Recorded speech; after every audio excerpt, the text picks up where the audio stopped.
Supreme court से stay मिला और 24 जून की रात को ही इन्होंने इमरजेंसी डालकर स्टे देने वाली कोर्ट को भी चुप कर दिया, अखबारों को भी चुप कर दिया, आकाशवाणी को भी चुप किया और 1,10,000 सामाजिक राजनीतिक कार्यकर्ताओं को जेल की काल कोठरी में बंद कर दिया। सुबह 4 बजे कैबिनेट बुलाई, कोई एजेंडा सर्कुलेट नहीं हुआ और उसकी घोषणा करने का काम हो गया।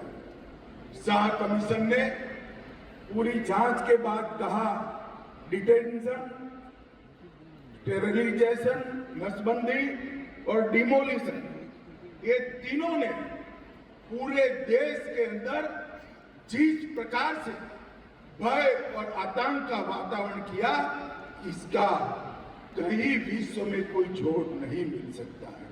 मित्रों, विजयाराजे सिंधिया, जेपी स्वयं, मुरारजी भाई, चौधरी चरण सिंह, राजनारायण, अटल जी, अडवाणी जी, आचार्य कृपलानी, जॉर्ज फर्नांडिस, अरुण जेटली, जय किशन गुप्ता, सत्येंद्र नारायण सिंह, गायत्री देवी, मुलायम सिंह यादव और डीएमके के नेता, ये सारे के सारे कोई जुर्म के बगैर जेल की सलाखों में पहुंचा दिया।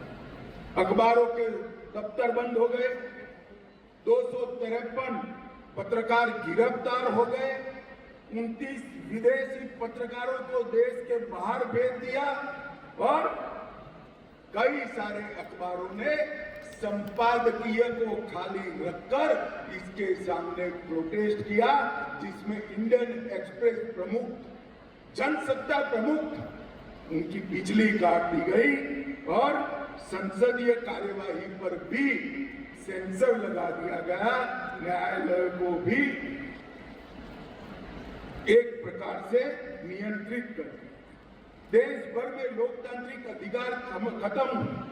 संविधान के अंदर 38वां संशोधन, 39वां संशोधन, 42वां संशोधन, अनुच्छेद 223A, 223B, इसके साथ साथ अनुच्छेद 123, 213, 352(5), 19 और अनुच्छेद 356 का उपयोग कर लोकसभा का आयुष्य भी बढ़ाया गया। न्यायपालिका में खिलाफ फैसले देने वाले जजों को सुप्रीम कोर्ट के मुख्य न्यायाधीश बनने से रोका गया। उसके पहले ही तीन न्यायाधीशों को खुदाकर चीफ जस्टिस रे को चीफ जस्टिस बनाने का काम किया था। और यहाँ जो युवा बैठे हैं उनको मैं पूछना चाहता हूँ, कभी ड्यूएट सॉन्ग सुनते हो तो उसमें जेंट्स और लेडीज दोनों आवाज एक ही कलाकार की क्या हो सकती है? इमरजेंसी के वक्त हुआ था, किशोर कुमार की आवाज को बंद कर दिया, मनोज कुमार की फिल्मों पर प्रतिबंध लगा दिया, देव आनंद को दूरदर्शन से प्रतिबंधित किया, आंधी फिल्म को और किस्सा कुर्सिका को उस पर प्रतिबंध लगा दिया। मित्रों, संविधान की हत्या करने के बाद इस भारत के संविधान को मौन कर दिया गया, अभिव्यक्ति की आजादी छीन ली गई और बाद में एक दिन विपक्ष को झांसा देने के चक्कर में इमरजेंसी उठाई, देश में चुनाव आया, सारी विपक्षी पार्टियां जयप्रकाश जी के दिव्य नेतृत्व में एकत्रित हुई और देश की जनता ने तानाशाही की मानसिकता वाली श्रीमती गांधी को ऐसा दंड दिया। मोदी जी ने जिस प्रकार से संघर्ष किया, मीसाबंदी जो थे उनके घर में गए, उनकी परिजनों की पूछताछ की, उनके इलाज की व्यवस्था की, कई सारे गुप्त अखबार निकलते थे, उसको बाजारों में, चौराहों पर, विद्यार्थियों में, महिलाओं में बांटने का काम किया और गुजरात के अंदर एक संघर्ष का नेतृत्व इस युवा अवस्था में 24-25 साल के युवा नरेंद्र मोदी ने किया। इसकी पूरी कहानी ये पुस्तक के अंदर समाहित है। इसके साथ साथ राष्ट्रीय स्वयंसेवक संघ और जनसंघ की भूमिका, लोक संघर्ष समिति का संघर्ष और इसके साथ सत्याग्रह और जन जागरण की दिक्कतें और नरेंद्र मोदी जी उस वक्त भूमिगत रहकर काम करते थे। कभी साधु, कभी सरदार जी, कभी हिप्पी, कभी अगरबत्ती बेचने वाला या कभी अखबार डालने वाले फेरिया का काम कर कर ये सारे काम उन्होंने अंजाम किए थे। और आज देखिए, विधाता भी जब न्याय करता है तो किस तरह से करता है। जिस 25 साल के युवा ने उस वक्त कांग्रेस पार्टी की प्रधानमंत्री इंदिरा गांधी के तानाशाही विचारों का विरोध किया, घर घर जाकर, गांव गांव जाकर, शहर में घूमकर विरोध किया, आज वही व्यक्ति जिस काम के लिए इमरजेंसी डाली गई थी, परिवारवाद को प्रस्तावित करने के लिए, वो परिवारवाद को आज वही व्यक्ति ने 2014 में पूरे देश से उखाड़ कर फेंका। और एक पुस्तक 5 अध्यायों में मीडिया की सेंसरशिप, सरकार का दमन, संघ और जनसंघ का संघर्ष, आपातकालीन पीड़ितों का, उनकी पीड़ा का वर्णन और तानाशाही से जन भागीदारी तक की ये यात्रा, इसका वर्णन इस पुस्तक में है। मैं विशेषकर देश के युवाओं को अपील करना चाहता हूं, एक बार इस पुस्तक को जरूर पढ़िए।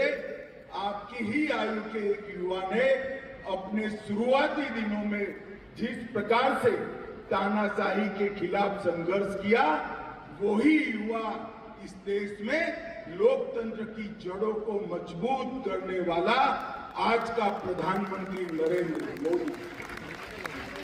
मित्रों, 24 जून 75 की रात को आपातकाल लागू कर दिया गया और एक सोच जमीन पर उतारने का, एक तानाशाह की सोच को जमीन पर उतारने का वो अध्यादेश अस्तित्व में आया।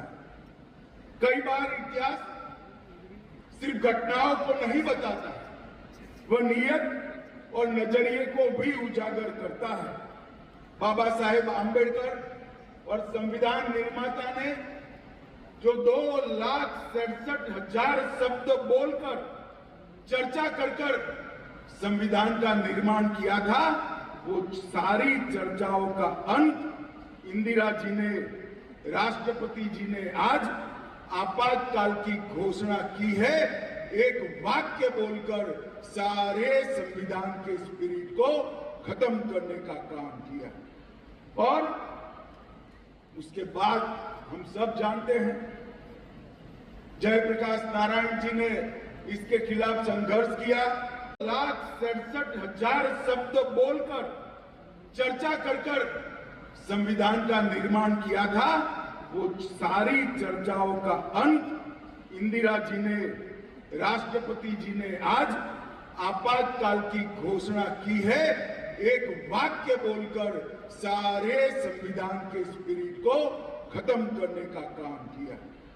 और उसके बाद हम सब जानते हैं, जयप्रकाश नारायण जी ने इसके खिलाफ संघर्ष किया और इमरजेंसी डालने का मूल कारण भी जो 12 जून का फैसला था, वो 12 जून को 2 घटनाएं एक साथ हुई।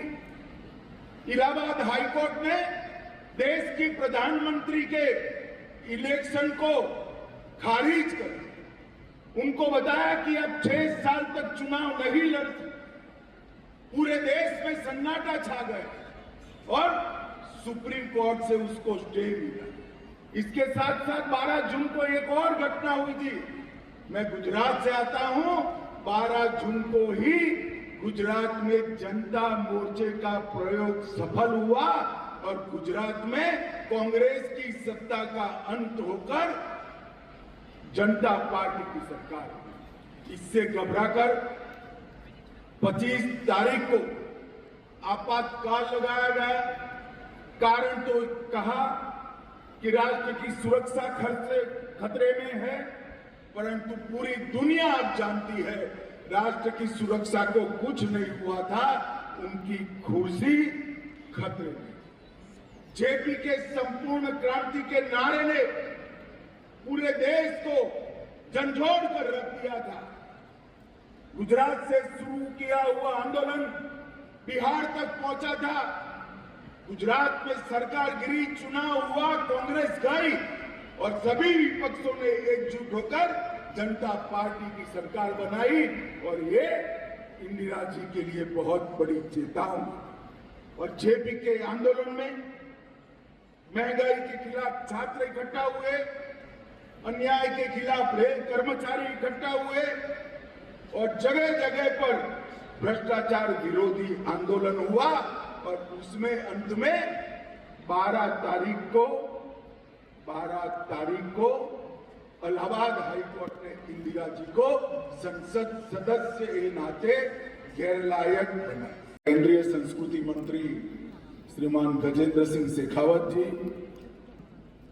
दिल्ली के उपराज्यपाल विनय कुमार सक्सेना जी, दिल्ली की मुख्यमंत्री बहन रेखा गुप्ता जी, जिन्होंने आपातकाल के खिलाफ के संघर्ष को बहुत नजदीक से देखा है और आपातकाल के खिलाफ लड़ाई जिस नारे के साथ लड़ी गई, अंधेरे में एक प्रकाश, जय प्रकाश, जय प्रकाश, वो जयप्रकाश जी के अनन्य साथी प्रोफेसर राम बहादुर राय जी, जोर से जरा ताली बजाइए राम बहादुर जी के लिए। हमारे संस्कृति सचिव विवेक अग्रवाल जी और आज इस सभागार में उपस्थित दिल्ली के कोने कोने से आए हुए जनप्रतिनिधि और दिल्ली के नागरिक भाइयों बहनों, आप सभी को मेरा नमस्कार। मित्रों, आज हम आजादी के बाद के भारत के इतिहास के एक काले अध्याय को याद करने के लिए एकत्रित आए। ऐसा कहते हैं कि कुछ बुरी घटनाओं को जीवन से भुला देना चाहिए, वो सही भी है, मगर जब बात हो समाज जीवन की, राष्ट्र जीवन की, तब बुरी घटनाओं को चिरकाल तक याद रखना चाहिए, क्योंकि उसकी पुनरावृत्ति कभी न हो पाए। इसलिए देश का युवा और किशोर संस्कारित भी हो, संगठित भी हो और संघर्षरत भी हो। और इसीलिए हमारे प्रधानमंत्री नरेंद्र मोदी जी ने 25 तारीख का ये दिन संविधान हत्या दिन के रूप में मनाने का सरकारी निर्णय किया। गृह मंत्रालय ने ये घोषणा की।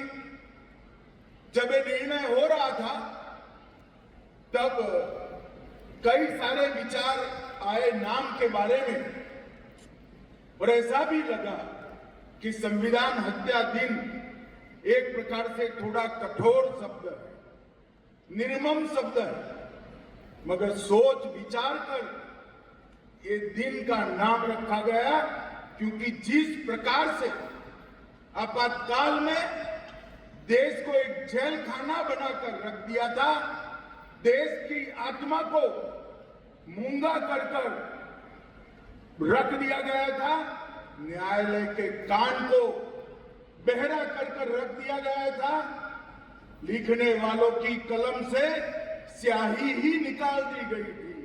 वो पूरे कालखंड का वर्णन इतने कठोर शब्दों के साथ ही करना चाहिए, तभी युवा पीढ़ी को मालूम पड़ेगा कि क्या हुआ।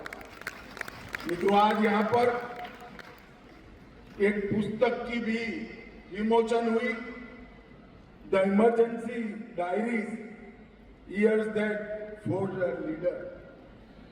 ये नरेंद्र मोदी जी के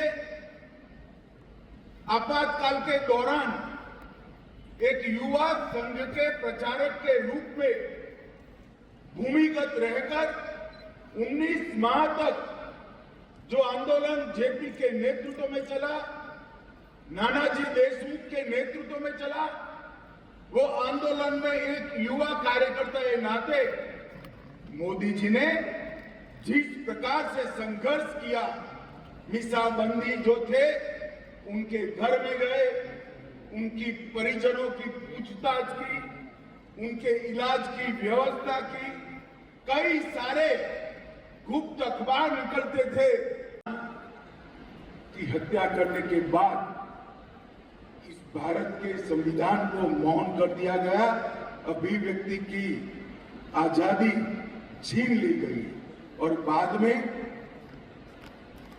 एक दिन विपक्ष को झांसा देने के चक्कर में इमरजेंसी उठाई, देश में चुनाव आया, सारी विपक्षी पार्टियां जयप्रकाश जी के दिव्य नेतृत्व में एकत्रित हुई और देश की जनता ने तानाशाही की मानसिकता वाली श्रीमती गांधी को ऐसा दंड दिया कि वो स्वयं रायबरेली से चुनाव हार गई और देश में पहली बार गैर कांग्रेसी सरकार पूर्ण बहुमत के साथ बनी।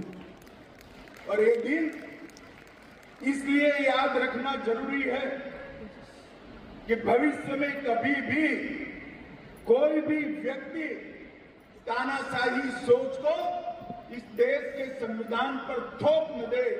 इसलिए बहुत जरूरी है कि इस दिन को याद है। आज एक विचार जो उस वक्त पनपा था, राष्ट्र से बड़ी पार्टी है, पार्टी से बड़ा परिवार है, परिवार से बड़ा मैं हूं और देश हित से बड़ी सत्ता है, उससे उलट आज मोदी जी के नेतृत्व में भारत प्रथम की सोच पूरी जनता के जनमानस के अंदर घूम रही। और एक परिवर्तन उन हजारों लोकतंत्र के योद्धाओं के संघर्ष के कारण, जिन्होंने 19 महीने जेल में काटे और जो नारा बनाया गया था इंदिरा इज इंडिया, वो नारे को उलट कर इंदिरा अगेंस्ट इंडिया का नारा गगन में गूंजने लगा और परिवर्तन हुआ।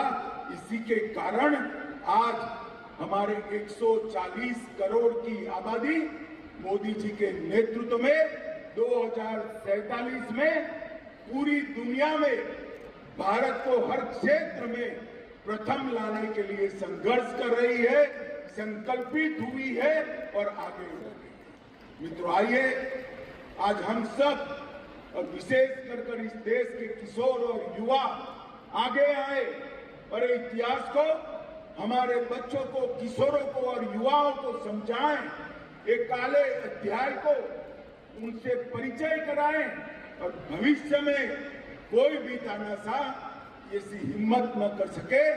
इस प्रकार का देश का विचार भी बनाए, कार्य संस्कृति भी बनाए। फिर से एक बार मैं वो सभी लोकतंत्र के प्रहरियों को जिन्होंने लोकतंत्र के लिए संघर्ष किया, वो सभी को आज के दिन पर मन पूर्वक नमन कर उनका स्मरण करता हूं। राम बहादुर जी आज बैठे हैं। राम बहादुर जी जैसे उस वक्त के संघर्ष के करने वाले जितने भी लोग जीवित हैं, वो सभी को भी प्रणाम कर मेरी बात को समाप्त करता हूं। वंदे मातरम। मेरे साथ एक बार जोर से बोलिए, भारत माता की। अरे जोर से बोलिए। अभी भी किसके मन में कोई संभावना पड़ी है तो निकल जाए। दोनों हाथ उठाइए, मुट्ठी भींचे और प्रचंड आवाज से बोलिए, भारत माता की, भारत माता की।